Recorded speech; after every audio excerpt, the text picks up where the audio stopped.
You know, the Bible tells us something that should make us pause and think.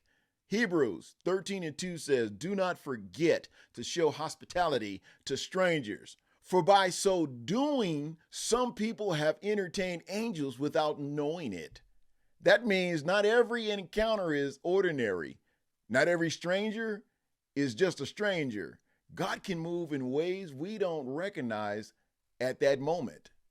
What I've learned over the years as a pastor is way more people than you think have had encounters with something that may have been an actual angel, and people don't like to talk about it. Here's why this matters. If you're a Christian listening to this and you're like, it's a little speculative, tinfoil hatty, this actually really matters for your spiritual life and the health of your family and how you view the world. There are reasons from the Bible that it seems like we actually might have guardian angels. Revelation 2 and 3 seem to talk about angels assigned to specific churches, and there's other passages that seem to, kind of allude to maybe even to people. I will say, dude, this is, so Hebrews 13 says this: "Do not forget to show hospitality to strangers, for by so doing, some people have shown hospitality to angels without knowing it." I'm gonna give a couple examples. My mom, and I asked her permission. If anybody knows my mom, you can say a lot of things about my mom. There's one thing you can't say. You cannot say she's dishonest. My mom's father died of cancer when she was 7. And then my mom's mom, who's hugging Jesus now,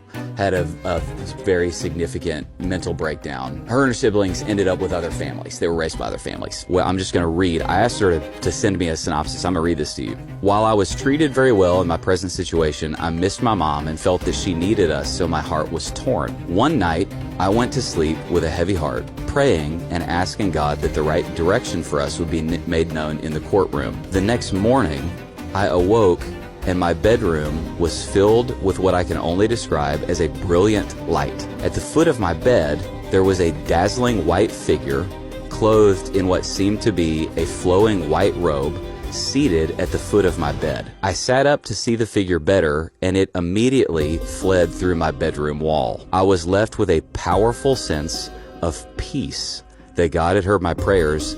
I believe that was an encounter with an actual angel.